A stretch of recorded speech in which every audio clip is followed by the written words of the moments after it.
우리를 구원하여 주셔서 예수 그리스도가 계신 하늘에까지 높이셨다고 말씀하셨습니다.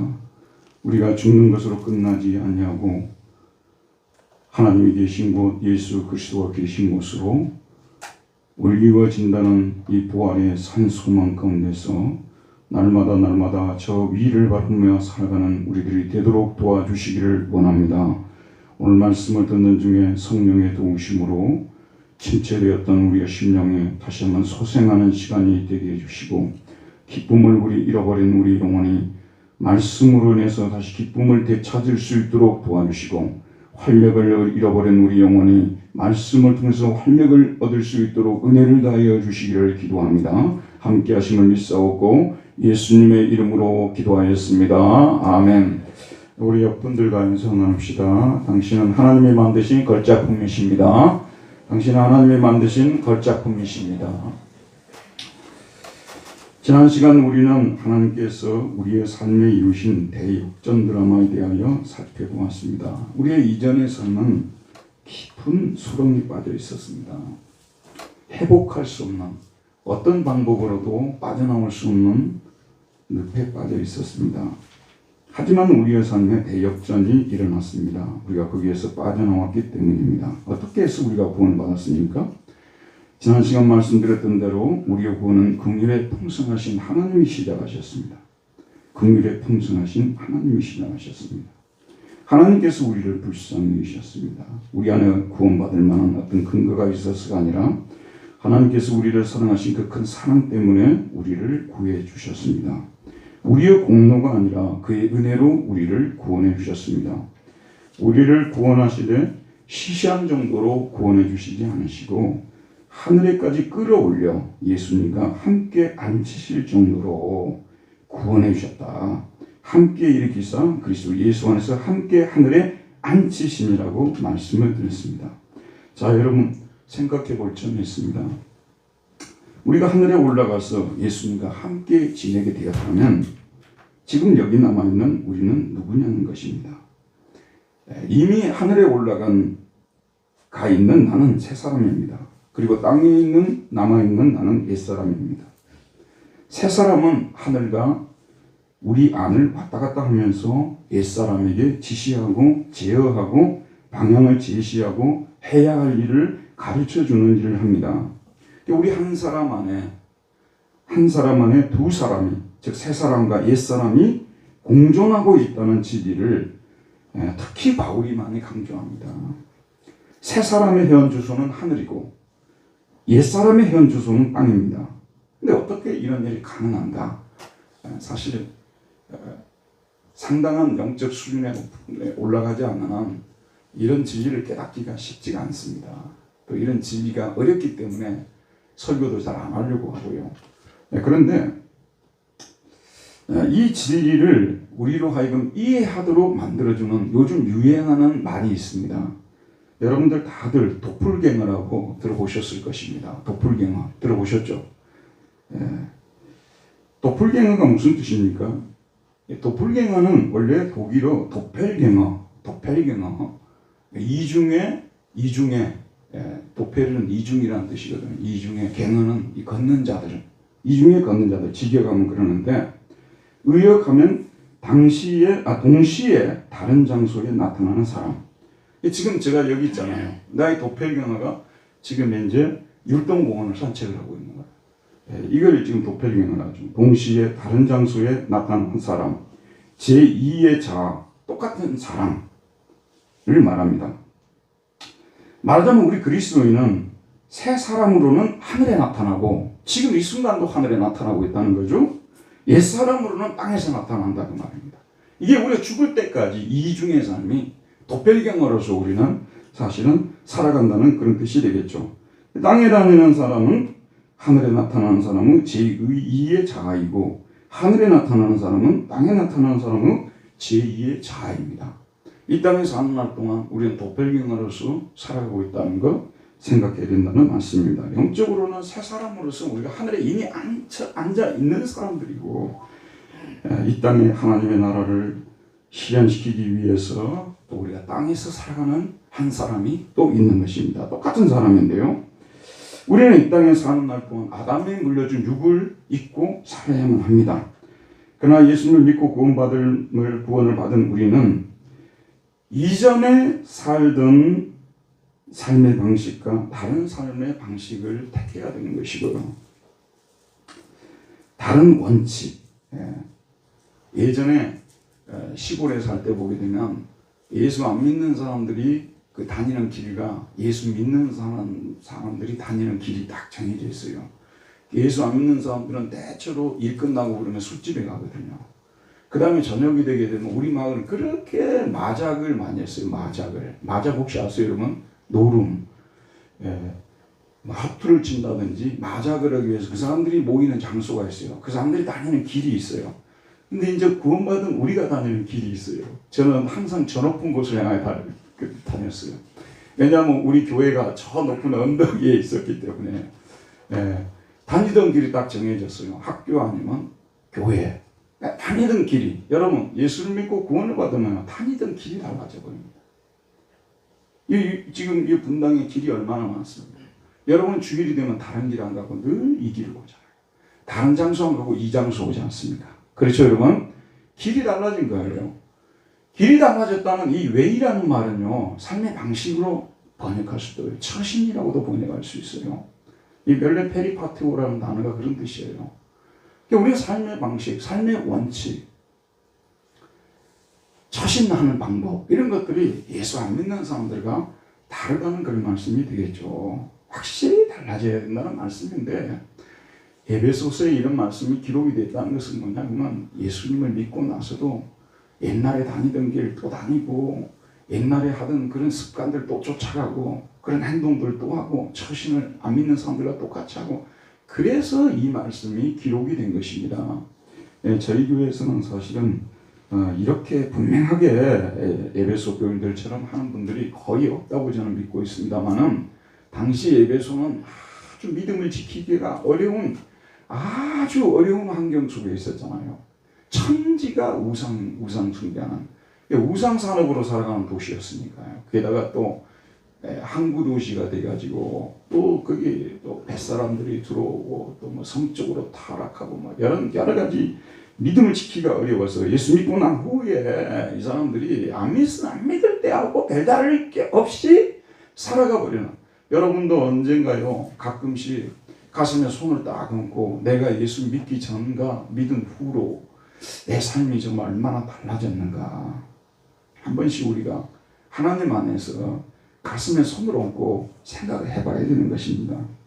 그래서 이 말씀을 쓴 것은 우리가 가슴에 손을 얹고 한번 생각해보자 하면서 이전의 상태를 다시 한번 얘기를 해주고, 어떻게 해서 우리가 거기에서 구원을 받게 되었고 이제 우리가 어떻게 살아야 할 것이냐, 여기에 대해서 에베소서를 통해서 말해주고 있는 것입니다.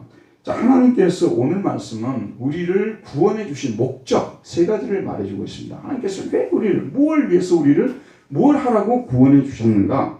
첫 번째는 그 은혜의 지극히 풍성함을 선전하기 위함이다. 7절 말씀 다 같이 한번 읽어보도록 할게요. 7절입니다. 시작. 우리는 그리스도 안에서 그의 은혜의 맞죠? 우리는 그리스도 안에서 그의 2장 죄송합니다. 2장 7절입니다. 시작. 이는 그리스도 예수 안에서 우리에게 자비하심으로써 그 은혜의 지극히 풍성함을 오는 여러 세대에 나타나게 하십니다.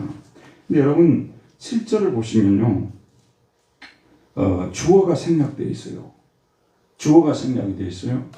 하나님께서 이렇게 하셨다는 뜻인지 아니면 우리가 그렇게 하라는 뜻인지가 나와 있지 않습니다. 원래 이 문장이 수동태로 된 문장이에요. 그럼 주어가 뭐냐면 이 문장의 주어는 우리말 성경에 보면 그 은혜의 지극히 풍성함을 목적으로 되어 있는데, 원래 히라보 원문에서는 이것이 주어입니다. 하나님의 은혜의 지극히 풍성함, 그의 은혜의 지극히 풍성함이, 그의 은혜의 지극히 풍성함이 이렇게 나와 있어요. 근데 이 지극히 풍성함이라는 이 단어도요, 원래 히페르발론 블루토스라는 이 단어를 번역을 했는데 의역으로 한 거예요. 직역을 하게 되면 하나님의 은혜의 모든 측량 방법을 뛰어넘는 풍성함이 이렇게 되겠어요. 우리가 가끔 이런 말을 써요. 일상 속에서. 우리 이제 공부하는 그 학생들이 도저히 자기가 이 수학 문제를 풀 수가 없어요. 이걸 풀어서 100점을 맞을 수가 없어요. 근데 그날 저녁에 간절히 하나님께 기도를 드렸어요. 그래갖고 뒷날 시험을 봤는데 자기가 도저히 풀 수 없다고 하는 그 문제를 풀어버렸어요. 그러니까 얼마나 기분이 좋았겠어요. 그래서 집에 돌아와서 부모님에게, 엄마에게, 아빠에게 오늘 참 하나님께서 은혜를 베푸셔서, 그러니까 80점 맞는 혹은 90점 맞는 내가 100점을 맞았다는 것이에요. 굉장히 큰 은혜라고 자기는 생각하는 거예요. 근데 사도가 여기서 지극히 풍성함이라고 말할 때는 인간의 측정 방법을 통해서 도달할 수 없는 상태예요. 측량을 못할 은혜라는 거예요. 우리가 보통 한량없는 은혜라는 말을 쓰잖아요. 한량없는 은혜. 측량할 수 없는 은혜라는 말을 쓰는데 이 사도의 마음속에는 그 측량할 수가 없는 거예요.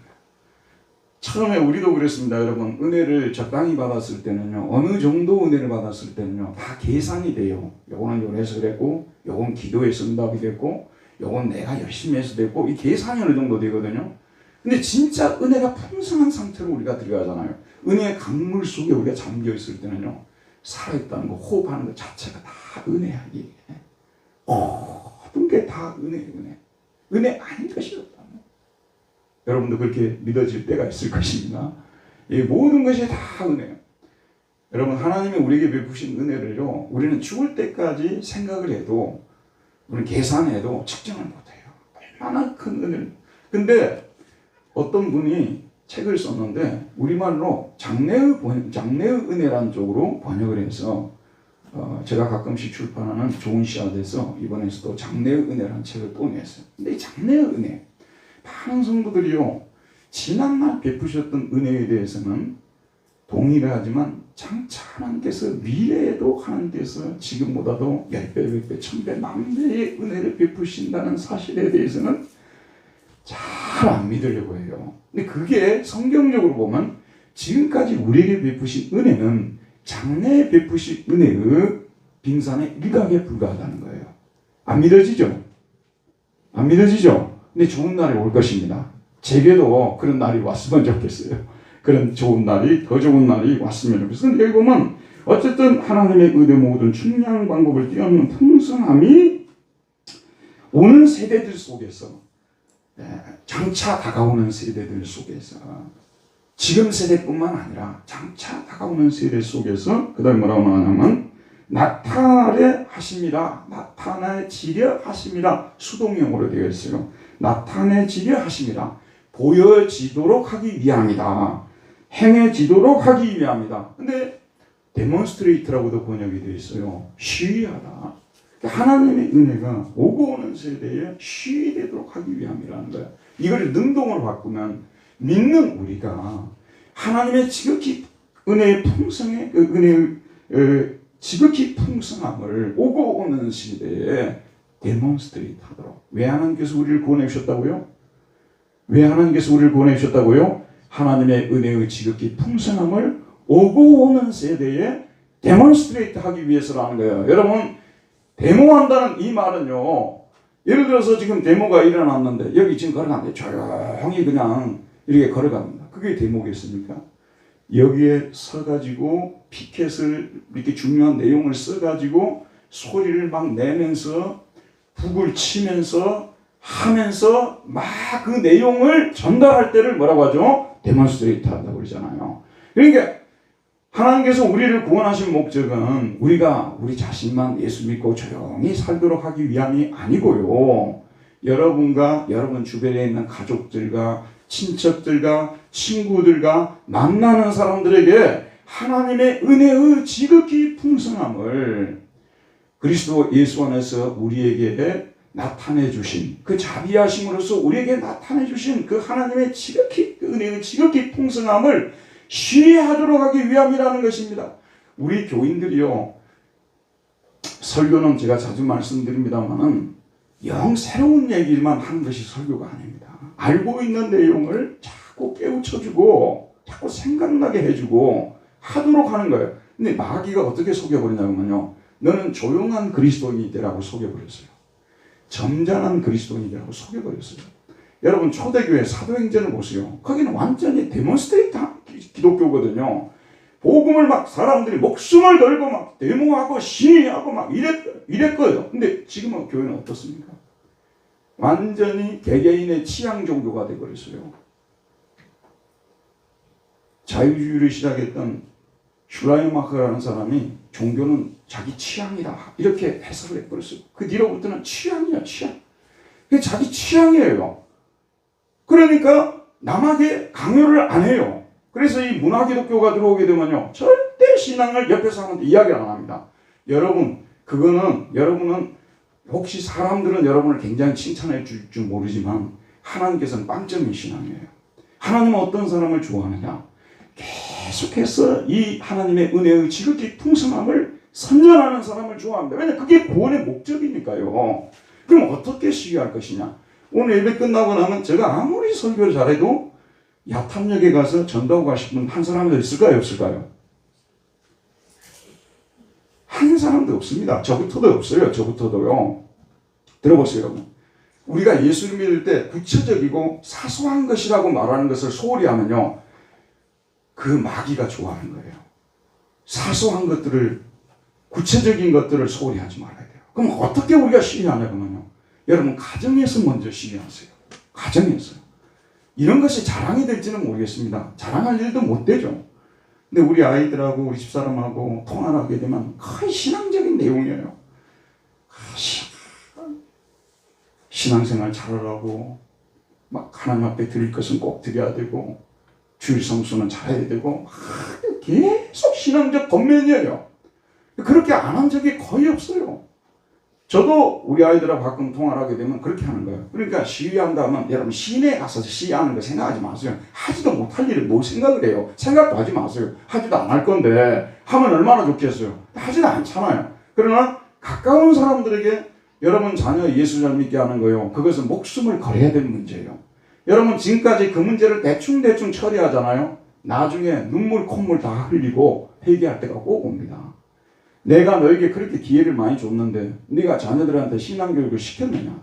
신앙을 믿으라고 정말 강요를 해본 적이 있느냐?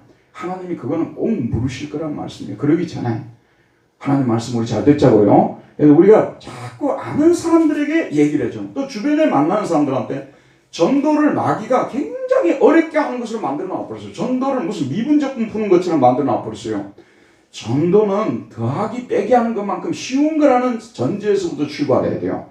전도는 뭐냐면 내가 아는 사람들에게 이제 교회 갈 때 됐지 않습니까? 교회 갑시다. 이제 예수 믿읍시다. 그게 전도입니다. 이렇게 전도하자면 못할 사람이 없어요. 여러분 친구들한테 같이 갑자기 짜장면도 좀 사주고 우동도 좀 사주고 떡볶이도 좀 사주면서 이제 교회 좀 다닙시다. 교회 갑시다. 이제 교회 다닐 때가 됐습니다. 그런 게 전도인데 들어보세요. 구원을 받았다고 말하면서도 여러분 한번 양심에 손을 얹고 생각해요. 자기 주변에 가까운 사람들에게 예수 믿으라는 얘기 단 한 번도 안 하고 산다고 말해요. 그래도 여기 여러분 지금 하나님만 이 모든 걸 알고 계시지 여기 누가 그걸 압니까? 아무도 몰라요. 여러분이 대단히 훌륭한 그리스도인이라고 다 알고 있어요. 그런데 하나님 보실 때는 여러분 빵점 신앙인이에요. 왜냐하면 이게 구원의 목적인데 하나님의 은혜 지극히 풍성함을 드러내는 것이 시위하는 것이 하나님의 목적인데 여러분 저를 보세요. 저도 어떤 다른 사람들에게 막 저 의견을 막 강요해가지고 막 그런 사람 아니에요. 저도 저 혼자 있을 때는 조용한 사람입니다. 그런데 하나님이 나를 구원해 주신 목적이 그것이잖아요. 여러분 한번 저를 생각해보세요. 목사님은 맨날 강단에서 저런 얘기를 한다고 그러는데 아니 저거 이런 얘기 안 하면 목사가 뭐하러 됐겠어요? 성도들에게 이것을 가르치고 그렇게 행하도록 해야 내가 하나님 앞에 가서 섰을 때 하나님으로 칭찬받을 수 있어요. 내가 여러분들한테 이런 얘기 안 하고요. 나이스한 설교들하고요. 스마트한 설교들하고요. 여러분에게 조금이라도 불편을 주지 않는 그런 설교 하나님 앞에서 국물도 없어요. 내가 하나님께 받을 것도 없어요. 하나님이 저를 이 자리에 세운 목적이 그것인데 왜 제가 오늘 이 설교가 길어지냐 그러면요. 정말 오늘날 이 문화기독교가 교회를 침투해가지고요. 완전히 개인주의를 만들어 놔버렸어요. 그래서 너무도 성도들이 전도를 안 해버려요. 아예 담을 쌓고 살아보는 이런 시대가 되다 보니까 제가 이렇게 강력하게 촉구하는 것입니다. 우리를 보내신 목적이 우리가 하나님의 구원의 풍성함을 오고 오는 세대에 뭐라고요? 나타내려 하심이라. 이것이 첫 번째예요. 그 다음에 두 번째가 뭐냐면 하나님께서 우리를 구원해 주신 두 번째 목적, 내 자신을 자랑하지 말고 오직 하나님의 은혜를 자랑하도록 하기 위함이다. 8절 9절 말씀 우리 너무 잘 알고 암송들을 하고 있는 말씀입니다만 다시 한번 큰 소리로 읽어보도록 합시다. 시작. 너희는 그 은혜에 의하여 믿음으로 말미암아 구원을 받았으니 이것은 너희에게서 난 것이 아니요 하나님의 선물이라. 행위에서 난 것이 아니니 이는 누구든지 자랑하지 못하게 하느니라. 여러분 구원받은 성도들은요 자랑을 해야 돼요. 자랑을. 구원받은 성도들은 우리를 구원해 주신 하나님을 자랑하는 사람들이 돼요. 그게 우리 하나님께서 우리를 구원해 주신 목적이에요. 여러분 우리 성적이 잘 오르지 않는 학생이 어느 날 갑자기 이렇게 막 성적이 오르고 등수가 확 올라가고 그렇게 되면 그거 자랑하고 싶지 않겠습니까? 자랑하고 싶죠. 제가 중학교를 졸업하고 1년 동안 직장생활을 했어요. 그래서 고등학교를 입학을 하게 됐는데 제가 지금도 기억을 해요. 제일 처음에 들어갔을 때 제가 180등을 했거든요. 시골 고등학교에서 그것도 여기 강남에서 180 했다면 굉장한 거죠. 근데 그 다음에는 이제 80 몇 등을 했단 말이에요. 그 다음에 27등을 했어요. 지금도 기억을 해요. 그 위로 계속해서 이제 갔던 거죠. 그러니까 지금도 자랑하고 싶어서 자랑하잖아요. 지금도 이걸 그냥 자랑 안 해도 되는데, 그리고 시골에서 그게 한 게 뭐, 하지만 저에게는 너무나 큰 기쁨이었다. 그런 말씀 아니겠어요? 자, 여러분이 어떻게 해서 정말 좋은 일이, 상상할 수 없는 좋은 일이, 그렇게도 시험을 쳤는데 안 되다가 어느 날 됐단 말이에요. 자랑하고 싶잖아요. 우리는 그런 것들은 자랑을 한단 말입니다. 물론 자랑 안 하는 분들도 계십니다만 자랑을 하려고 하고 싶고 자랑하죠, 여러분. 그런데 하나님께서 우리를 이렇게 구원해 주셨는데 여기에 대해서는 입을 딱 닫고 전혀 자신을 구원해 주신 하나님을 자랑하지 않고 심지어는 자랑하지 않는 것도 문제인데 자랑하지 말아야 될 것을 자랑을 하고 다니는 거예요. 자랑하지 말아야 될 것을 자랑하고 다니면 이 상황은 너무나도 심각해지는 것이죠. 에베소 교인들이 그런 거예요, 지금요. 자랑을 해야 될 부분들에 대해서는 전혀 자랑을 하지 않고 입을 닫고 다니고, 자랑하지 말아야 될 것에 대해서는 막 자랑을 하고 다니는 거예요.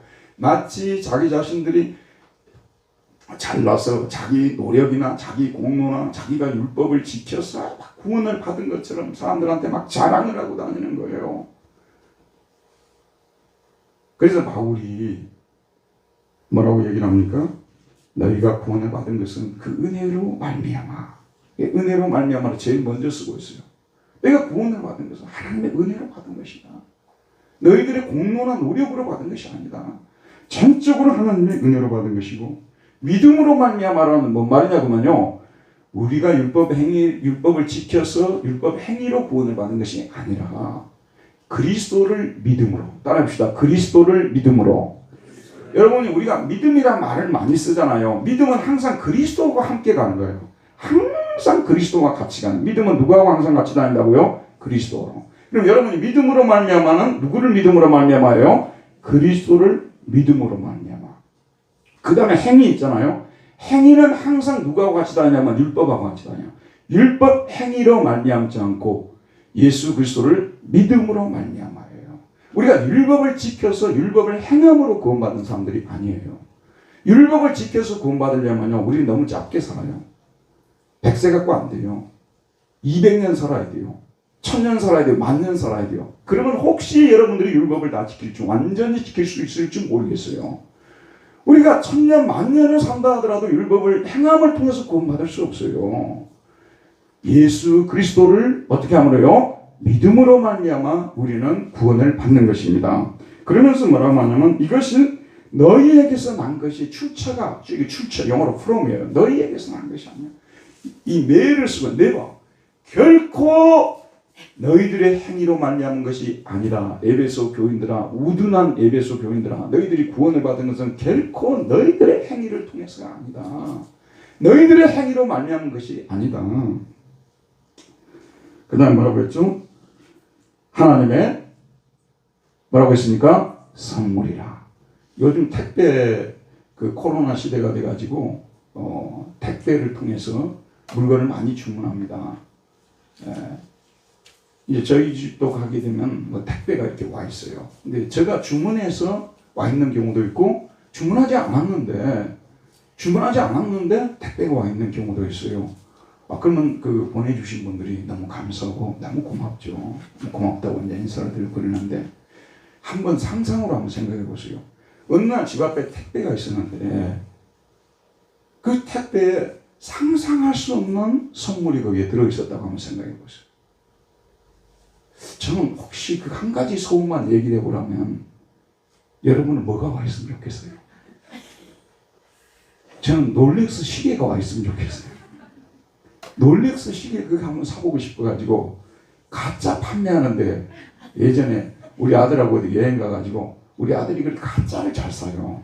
그리고 차고 다니면 꼭 진짜 같아요. 롤렉스는. 그런데 아니 시계가 참 좋은 것 같아요. 이 롤렉스 시계가 갑자기 그 앞에 와 있으면 우리는 진짜 까무러칠 거예요. 사실 구원이라는 것은 하늘에서 뚝 떨어져 버린 거예요. 이런 표현을 쓰게 되면 정말 거부 반응이 먼저 일어나겠죠. 자연인들은. 근데 이 말이 무슨 얘기냐면요. 내가 교회를 다녔어요.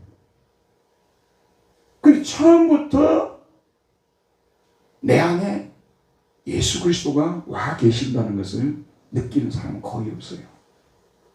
교회 가는 그날부터 예수 그리스도가 오신 분들이 있지만 대체로 어느 정도 시간이 지나면서 주일학교 때부터 다니는 분들은 거의 그게 언제 왔는지를 몰라요. 근데 어른이 돼서 오신 분들은 대체로 어느 시점에서 예수님이 내 안에 와 계신가, 구원은 곧 예수님이시니까요. 내 안에 왔는가가 이게 느껴질 때가 있는 거예요. 그러니까 어느 순간에 내가 딱 보니까 내 안에 예수님이 와 계세요. 그럼 그때부터 어떤 현상이 나타나는 줄 아세요? 예수님이 와 계시게 되면요, 행동이 많이 제약이 됩니다. 내 마음대로 살려고 하는 마음이 자꾸 부딪혀요. 왜 주님이 원하시지 않는 건데. 오늘은 일요일이니까 교회 가야 되는데 일요일이라기보다 우리 주일이잖아요. 주일이 무슨 날이에요?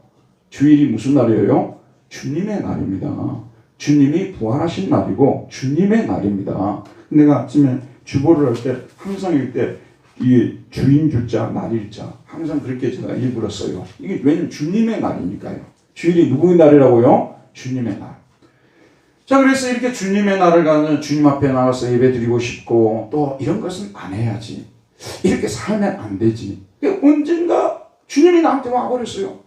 김용택 씨가 유명한 시집을 냈어요. 그 시집의 제목이면 시가 내게로 왔어요. 근데 이 사람은 원래 시인이 되려고 생각 안 했다더라고요. 그 김용택이 죄송합니다. 우리 초등학교 때 우리 옆반 선생님이었다는 거 알고 계세요? 그 김용택 확실해요. 그분이 그 농업고등학교를 나오신 분이에요. 농업. 그래서 이게 학교 선생님으로 들어오신 분이신데 김용택 씨가 우리 반 선생님은 아니셨어요. 근데 제가 이제 옆반하고 함께 수업을 할 때 이것도 또 자랑이 되네. 김용택 시인한테 칭찬받았던 거 아니에요? 이것도 자랑이 되네.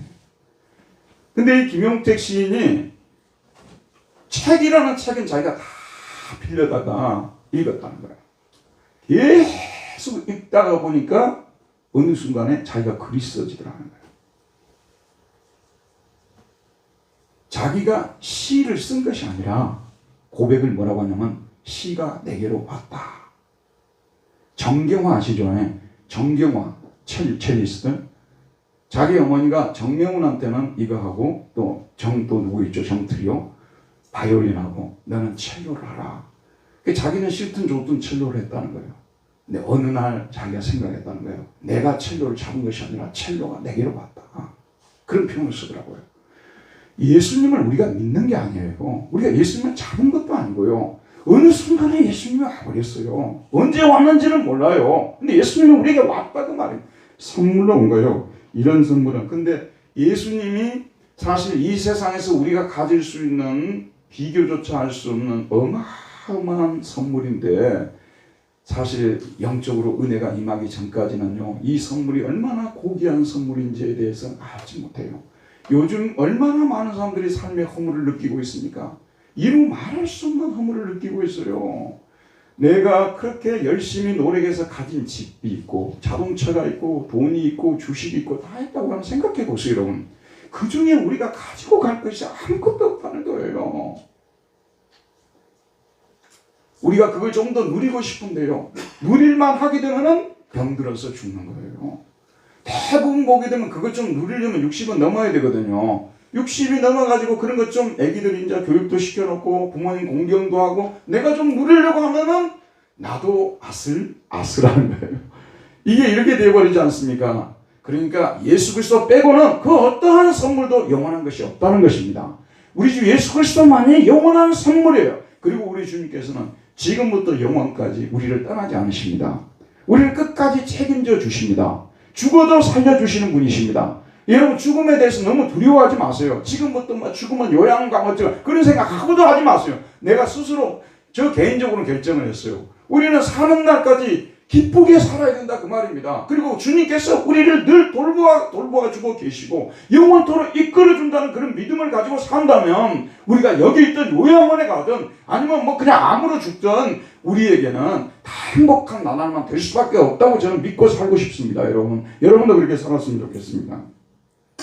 자, 이렇게 두 번째 이것이고, 그 다음에 세 번째가 뭐냐면 하나님께서 우리를 구원해 주신 목적은 무엇인가. 자, 세 번째 목적은 무엇이냐면 하나님께서 우리를 구원해 주신 세 번째 목적은 선한 일을 하도록 하기 위함이에요. 선한 일을 하도록 하기 위함.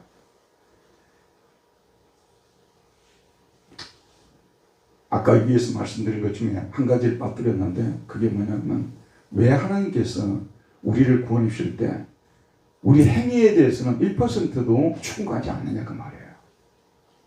여러분, 이슬람 있잖아요. 제가 이슬람에 대해서 이번에 아주 중요한 책을 독일어로 된 한 30페이지, 한 40페이지 책을 제가 자세히 읽고 있는데 언제 한번 소개하고 싶은데, 철저한 공로주의와 행위주의예요.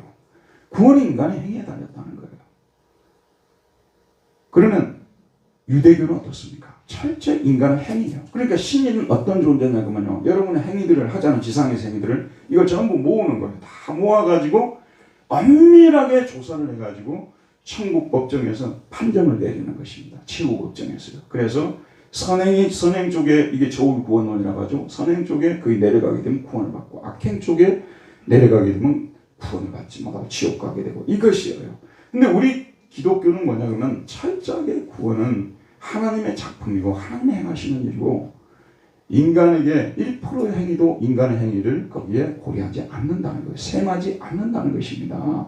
지금 조금 이따 말씀드리겠지만 행위는 다른 목적으로 행해져야 된다는 것이에요. 그럼 왜 하나님께서 구원을 시킬 때 1%도 우리 행위를 고려하지 않을까? 이유가 없는 게 아니라 이유가 있어요. 여러분, 이거 현실적인 이야기를 한번 해 들어가 봅시다. 현실이 아닌 이야기는 사실 별 도움이 안 돼요. 지금 어떤 학생이 졸업을 해가지고 대학교를 가가지고 졸업을 해갖고 이제 자기가 부지런히 돈을 모았어요. 결혼하기 전에 자기가 1억 정도를 모아놨어요. 1억 정도를 모으면 나름대로 뭐 최선을 다해서 모은 거라고 생각할 수 있겠죠? 그런데 이제 만약에 남자아이 같은 경우는 결혼할 때 주로 남자 쪽에서 아파트를 마련해 주는 경우가 여러 경우들이 있기 때문에 대다수 그렇게 하기 때문에 아파트를 하나 사줘야 된다, 그 말이에요. 그래서 2억을 보태가지고 아빠 2억만 좀 보태달라고. 그래서 2억을 보태줬어요. 그래서 아파트를 샀지 않습니까? 자, 샀는데 어디 가서 이야기를 할 때 뭐라고 해야 되겠어요? 어떤 아이가 정말 잘 키운 아들일까요? 누구한테 가서 이야기하든지 이건 우리 아버지 어머니가 사주신 것입니다. 자기 이런 얘기 안 해야 돼. 우리 아버지 어머니가 사주신 것입니다. 그러면 그 얘기를 듣는 부모가 얼마나 흐뭇하겠어요. 얘가 진짜 사람이 됐구나. 내가 애 잘 키웠구나. 그런데 어디 가서 이야기하는데 내가 어떻게 1억을 모은 줄 아냐고. 내가 죽게 하면 살기로 1억을 모아가지고 엄마 아버지는 2억 정도 보태줬어. 2억 정도. 그래서 결국은 들어보니까 자기가 1억 모았다는 것을 너무 내세우고 자랑을 하는 거예요. 만약에 구원에 있어서 인간의 행위를 고려하면 우리 인간이 얼마나 타락해버리냐면요, 우리 인간이 한 그 선행에 대해서 그 선행에 대해서 우리는 기억하고 그 선행 때문에 우리가 구원을 받은 것처럼 다른 사람들한테 자랑하고 막 그런다고 말이에요. 여러분이 아시다시피요, 자기의 연약한 것을 자랑하면요 휴중이 없습니다. 기분 나빠하는 사람도 없어요. 우리 집 아들이 시험에서 떨어졌다 그러면요 참 그것 가지고 기분 나빠할 사람 있겠어요, 없겠어요?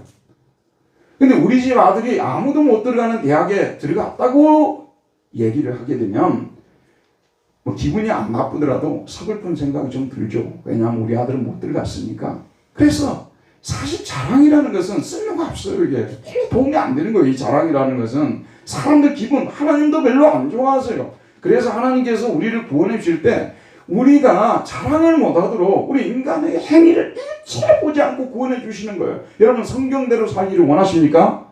성경대로 살기를 원하십니까? 그냥 3억 집 다 혼자 사줘요. 그걸로 내 돈으로 사주세요. 그게 성경대로 사는 거예요. 내 돈 한 푼도 내지 말라고. 3억 있으면 없으면 못 해주는 거죠. 있으면 여러분들이 그냥 해줘버려요. 자녀들한테 내가 1억은 그냥 내가 가지고 쓰고 3억 내가 해줄게 하고 아이고 나도 좀 그런 거 해봤으면 좋겠어요. 이렇게 하게 되면 평생에 살면서 우리 아버지가 우리 어머니가 집 사줬다고 하면서 끝까지 엄마 아빠를 높이실 것이라고요. 1,000,000원을 거기에 못해도요. 인간이 얼마나 못된 존재냐 그러면요. 그 1,000,000원 낸 것이 가끔씩 생각이 나는 거예요. 이럴 정도로. 그래서 우리 하나님은 인간을 너무나 잘 알기 때문에 우리를 구원해 주시되 철저히 은혜로 구원해 주신 거예요. 우리 인간의 어떤 행위도 보지 않고 구원해 주신 것이요. 근데 여기까지만 설교를 하게 되면요. 또 인간이 그걸 또 이용해 버려요. 그러면 결국은 구원은 은혜로 받는 것이구나. 근데 세 번째 목적이 있어요. 하나님께서 왜 우리를 구원해 주었나 그러면요. 그 말씀이 어디 나오냐 그러면은 10절 말씀에 나옵니다. 우리 10절 마지막으로 한번 읽어봅시다. 시작. 우리는 그가 만드신 바라 그리스도 예수 안에서 선한 일을 위하여 지으심을 받은 자니 이런 하나님이 전에 예비하사 우리로 그 가운데서 행하게 하려 하시느니라. 선한 일이 구원의 조건은 안 돼요. 선한 일이 구원의 조건은 아니고 우리를 선한 일을 하도록 하나님께서 구원해 주신 거예요. 그러니까 구원받은 성도들은 구원받기 위해서 선행을 하는 것이 아니라 구원을 해주신 목적이 선한 일을 하는 것이라고 생각하며 선한 일을 해야 되는데 먼저는 우리가 그가 만드신 바라고 되어 있어요. 근데 이 만드신 바라 번역이 제대로 된 건지 이게 아우트가르 에스면 포이에마인데 이 포이에마라는 단어가요. 포이에마가 무슨 뜻이냐 그러면요. 작품을 말하는 거예요. 작품. 정확하게 번역하면 작품이에요. 좀 더 많은 그 성경 주석가들이 애호하는 번역이 뭐냐면 걸작품이에요. 우리는 하나님의 걸작품들이다. 조각품, 걸작품 이걸 다 포이에마라고 했어요. 히라보로요. 들어보세요, 여러분. 어떤 조각가가 저는 이제 미켈란젤로의 생애에 대해서만 읽어봤어요. 조각가들 중에서요. 근데 미켈란젤로가 그 다비드상을 조각하기 위해서 또 뭐 천지창조 이런 걸 조각하기 위해서 그리스에 있는 어떤 대리석이 많이 나는 산이 있잖아요. 거기에 가서 그 대리석을 옮겨오는데 여러분 채굴도 요즘처럼 쉽지 않았겠죠? 그리고 운반은 또 얼마나 어려웠겠습니까? 근데 그 고생을 하면서 거의 식음을 전폐하고 그 사람은 그 조각품만 하나 만들어내기 위해서 작업을 했다 그러잖아 미켈란젤로요. 그래서 천지창조가 나오고 또 조각품으로서는 다비드상 같은 이런 상이 나오게 된 거예요. 그러면 그것을 만들 때 어떤 목적으로 만들었을까요? 선한 목적으로 만들었겠죠. 나쁜 목적으로 만든 것이 없겠죠. 하나님께서 예수 그리스도를 통해서 우리를 새로운 피조물로 만드실 때는 새로운 피조물로 조각하게 된 것은 새로운 하나님의 형상으로 우리를 조각해서 빚어낸 이유는 무엇이냐? 우리를 하나님의 걸작품으로 만들어낸 목적이 무엇이냐? 그러면 선한 일을 하도록 하기 위함이라는 거예요. 이게 중요한 것입니다. 선한 일은 구원의 조건은 아니지만 구원받은 신자들이 반드시 선한 일의 열매가 나타나야 된다는 그런 말씀이에요. 그리고 또 거꾸로 말씀드리면 구원받은 신자에게는 무화과 나무에 무화과 열매가 열리듯이 선한 사람이 되게 되면 선한 열매가 나타날 수밖에 없는 거예요. 선한 열매가. 그래서 저는 교육을 전공한 사람은 아닙니다만은 영유아부 또는 유초등부 이럴 때 있잖아요. 초등학교 때까지 교육은 선한 사람을 만드는 교육으로 가져야 된다고 생각해요. 선한 사람만 만들어 놓게 되면 선한 열매는 시간이 지나면서 열릴 수밖에 없다는 말씀이 되는 것이죠. 하나님께서 이 세상을 선한 세상으로 만들기 위해서 어떤 단계를 거치냐 그러면 먼저 죄에 빠진 우리를 건져내서 선한 사람을 만드는 거예요. 근데 선한 사람을 어떻게 하면 만드는 줄 아십니까 여러분? 어떻게 하면 우리가 선한 사람이 됩니까? 하나님의 선한 사람을 만드는 방법은 지난 시간에 제가 설교 때 말씀드렸던 것처럼 그리스도를 우리에게 붙여주는 거예요. 과외 공부 제가 얘기를 했잖아요. 공부 잘하는 학생을 공부 못하는 학생한테 붙여줘서 합숙하고 동거하다 보게 되면 나중에는 둘 다 잘하는 사람으로 가게 된다는 그런 원리입니다. 예수 그리스도를 보내주셔서 우리를 선한 사람으로, 왜냐하면 예수 그리스도가 어떤 분이기 때문에요. 예수 그리스도가 어떤 분이에요? 선한 분인데 어가 아니고 더죠. 예수님은 유일하시게 선한 분이에요. 그 선한 분 아니에요. 그분을 만난 사람은 다 선한 사람이 되게 돼요. 사람을, 여러분 요즘 그런 얘기 하잖아요. 60대 넘게 되면 사람을 가려서 만난다는 말, 이건 뭐 솔직히 말하자고 이런 사람들 많아요. 예전에 만나던 사람 다 만날 수 없어요. 자기에게 도움을 줄 수 있고 선하다고 생각하는 사람, 그런 사람을 만나려고 하는. 왜냐하면 선한 사람하고 계속 교제를 하다 보면 나도 모르게 나도 선해지나. 그래서 친구가 중요하잖아요. 선한 사람을 만나기는 선한 사람인데, 선한 사람은 어떤 사람이냐면 선한 어떤 열정을 품는 사람이에요. 선한 일에 대한 열정을 가지고 있어요. 선한 일을 이루고자 하는 열정. 그럼 그 선한 일이 무엇일까요? 우리가 보통 선한 일 하게 되면 이웃을 돕는 일을 많이 생각하죠. 근데 그것이 선한 일의 작은 한 부분에 들어가는 거예요. 기독교적으로 선한 일은, 선행이라는 것은 무엇이냐면 제일 첫 번째가 하나님께 예배드리는 것이에요. 이걸 명심해야 됩니다. 근데 믿지 않는 분들한테 선행 이야기하면 하나님께 예배드리는 거하고는 전혀 관계없는 얘기를 합니다. 불쌍한 사람 도와주고 착한 일 많이 하고 뭐 이렇게 두루뭉술 넘어가는 거죠. 그죠 여러분? 그런데 성경에서 뭐라냐면 사실은 이거 십계명 지키는 것이 선행이에요. 성경에서 선행은 십계명 지키는 거예요. 그 중에 예배예요. 예배. 하나님께, 유일하신 하나님께 예배 드리는 것, 이것이 선행입니다. 그 다음에 두 번째는 뭐냐면 우리가 이 복음을 사람들에게 전해주는 것, 이것이 선한 일이에요. 우리 그리스도인들이 해야 할 선한 일. 자, 들어보세요. 그러면 거꾸로 한번 이야기해 볼게요. 어디 가면 거지가 있어요. 또 못 사는 사람들이 있어요. 네, 도와줍니다. 다 도와주는데 교회는 안 다닙니다. 예배는 안 드립니다. 한번 생각해 보라니까요. 모든 사람을 불쌍히 여기고 막 착한 일도 많이 하고 막 이렇게 소위 말해서 이게 뭐라고 하죠? 구제나 이런 거 많이 하잖아요. 근데 문제는 절대 교회를 안 가요. 성도들과 함께 예배드리는 거 싫어요. 자기는 혼자 예배드리겠다고 안 드려요. 자, 이 사람이 선한 사람입니까? 선한 일입니까? 그 다음에 예수를 믿기는 믿어요. 절대 다른 사람들한테 전도는 안 해요. 여러분, 이것이 죽고 사는 그런 소식이 아니에요. 죽고 사는 소식이란 말이에요. 죽고 사는 소식. 그걸 옆에 사랑하는 사람들한테 전해주지 않는 사람들은요, 여러분 그 하나님 앞에서 참 회개 많이 해야 됩니다. 이것이 회개할 내용이라는 것조차도 모르고 살아가는 성도들도 계세요. 참 안타깝습니다. 이 기쁜 소식을, 그리고 우리는 초대교회로 돌아가자는 말을 많이 하거든요. 그럼 초대교회가 뭐였어요, 여러분? 베드로가 뭐라고 했습니까? 금과 은은 내게 없거니와 내게 있는 것으로 내게 주는 곧 나서는 예수의 이름으로 걸어라. 교회가 세상에 줄 수 있는 것은 무엇보다도 복음이 돼야 되는 거예요. 복음의 은혜가 넘치지 않습니까? 복음의 은혜가 넘치고 그 사람들이 많이 모여들면요, 물질은 많이 나올 수밖에 없어요. 그러면 우리가 그 물질을 선교하고 구제하는 데 쓸 수밖에 없어요. 그럼 우리 교회가 부동산 있습니까? 우리 교회요? 은밀하게 우리가 교회가 만들어 놓은 부동산 있습니까? 없습니까? 아무것도 없어요. 우리가 비축에는 돈이 있습니까? 없습니까? 조금 있어요. 그것도 내버려 써야 돼요. 그럼 우리는 뭐 하는데 써야 되냐? 그러면 이 돈이 사람들이 모여서, 은혜 받은 성도들이 모이면 헌금을 하잖아요. 그럼 그걸 가지고 부제하고 선교하고, 이게 선한 일을 해야 된다. 그게 선한 일 아니에요. 그 다음에 세 번째 선한 일이 뭐냐면 십계명 지키는 거예요. 하나님이 하지 말라는 거 하지 말아야 그게 선한 사람이에요. 선한 일이에요. 도둑질 하지 말아라. 안 하는 것이 선한 일이고요. 간음하지 말아라. 살인하지 말아라. 내 이웃의 집에 것을 탐내지 말아라. 내 이웃의 집에 것을 탐내지 말아라.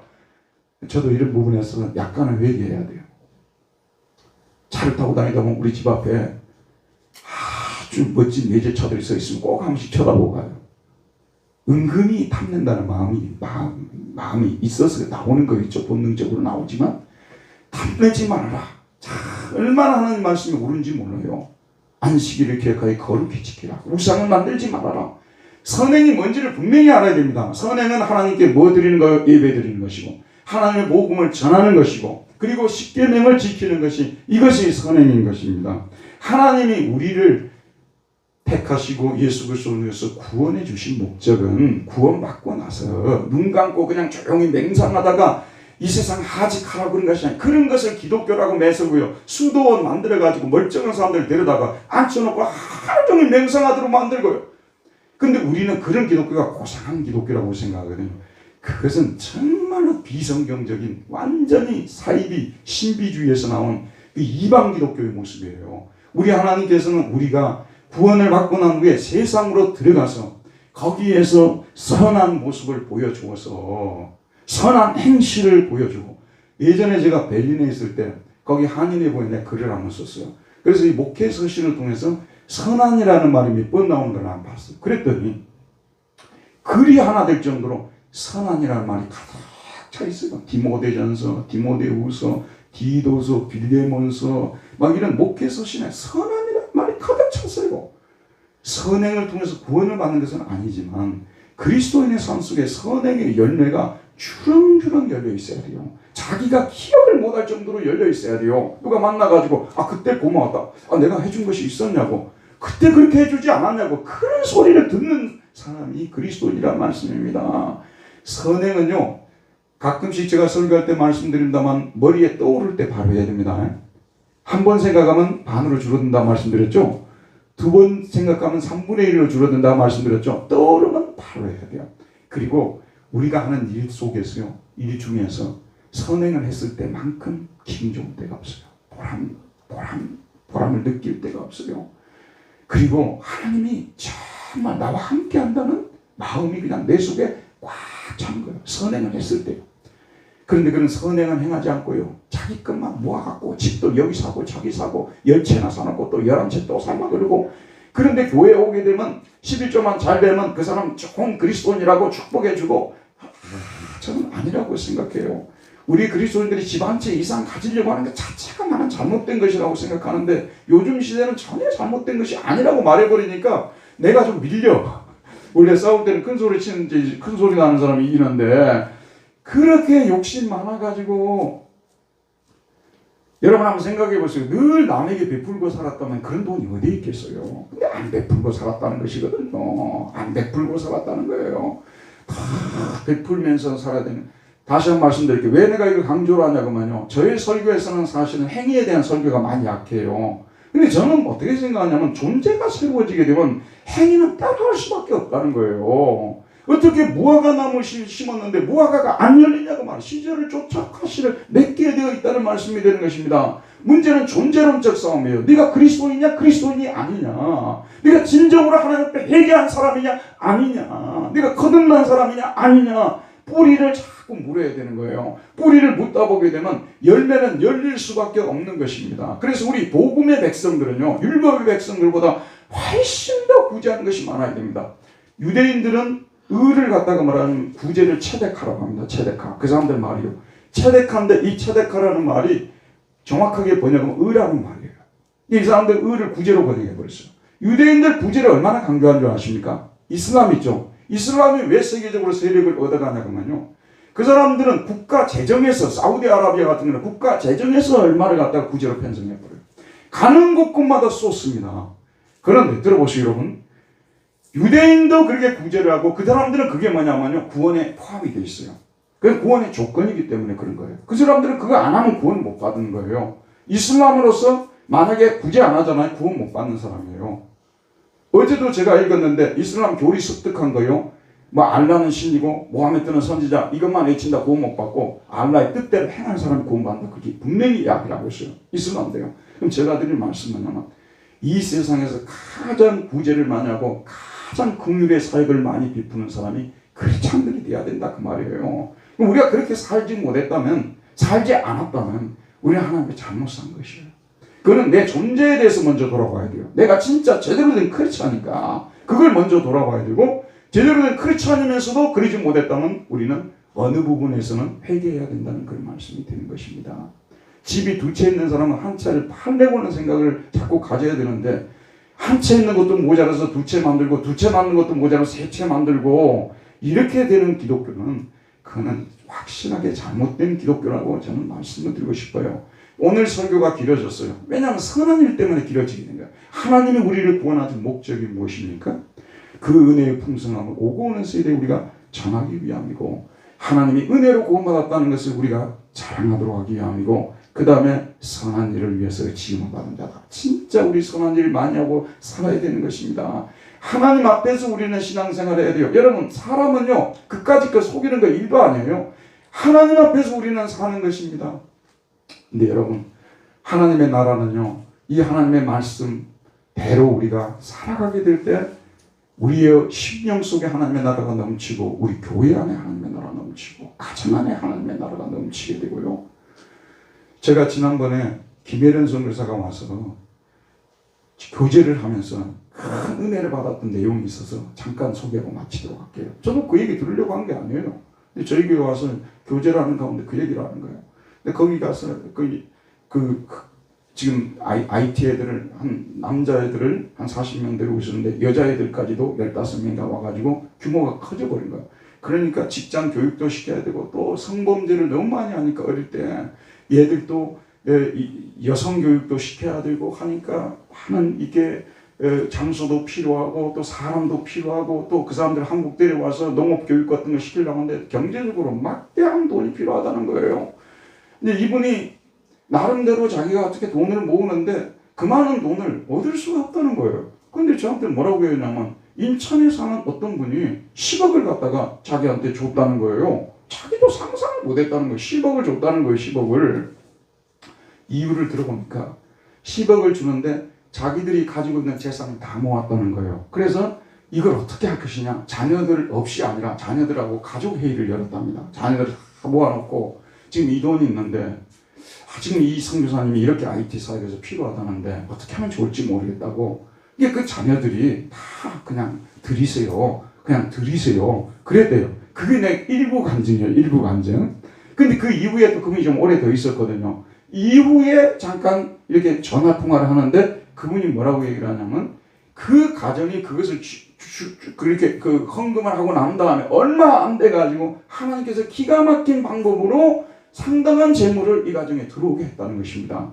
여러분, 이런 것을 가지고 내가 이런 설교를 할 때요, 저조라고 만약에 설교한다면 이건 설교도 아니고 사이비 목사죠. 그러나 이것이 정말 정답이기 때문에 이렇게 말씀드린 거예요. 여러분, 물질을 사용할 때 절대 아까워하지 마세요. 하나님의 일을 위할 때는 절대 아까운 생각을 버리세요. 이것 모아놓으면 얼마나 많이 모을까 생각하지 마시고요. 하나님이 주가 쓰시겠다고 하면은 아낌없이 내어놓는 사람들이 돼야 되는 거예요. 그 사람이 잠깐 여기서 만났는데 허름한 옷을 입고, 어떻게 해서 그 얘기가 시작되냐면, 허름한 옷을 입은 어떤 분이 아침에, 그때 주일날 아침에 모시러 갔는데 두 분이 딱 나오는 거예요. 그래서 허름한 옷을 입고 두 분이 같이 방에서 나오더라고요. 그래서 이분이 누구시냐고 이제 내가 차에 타고 오면서 모시고 오면서 설교 모시고 오면서 얘기를 하니까 그 얘기를 하는 거예요. 그분이 바로 그분이라는 거예요. 참 이런 설교는 제가 참 신나고요. 저는 행위에 대한 설교를 아까도 말씀드렸지만 많이 하는 사람 아니잖아요. 그러나 저희 마음속에는 더 선행에 대해서 가슴이 뛰는 사람입니다. 우리 그리스도인은 남들이 못하는 선행을 해야 돼요. 누구 좀 도와줄 때 돈 많은 도와주고 몇만 원 도와주고 도와줬다 이런 것 가지고 이게 어디 가서 말도 하지 말아야 되는 거예요, 여러분. 우리는 내가 좀 손해고 내가 좀 어려움을 겪고 우리 집에 모아놓은 돈이 상당히 이게 많이 나가겠다 하는 그런 생각을 가지고 우리가 어려운 사람들, 하나님의 나라 일을 갖다가 도와주는 사람들이 돼야 진정한 그리스도인이라고 말이에요. 선한 열매가 없는데 어떻게 그 사람을 선한 사람이라고 말할 수 있겠냐, 그런 말씀입니다. 그래서 그런 의미에서 기독교는 선행의 종교예요. 그런 의미에서 우리 기독교는 선행의 종교입니다. 여러분, 선한 사람이 되어야 합니다. 그리고 선한 일 많이 하시기를 바랍니다. 은혜로우신 우리 하나님 아버지, 오늘도 생명의 말씀을 우리에게 보내주셔서 이 말씀을 통해서 우리에게 다시 한번 도전해 주시고 우리를 구원하신 목적이 무엇인지를 되새기게 하신 것을 감사합니다. 예수님 이름으로 기도하였습니다. 아멘.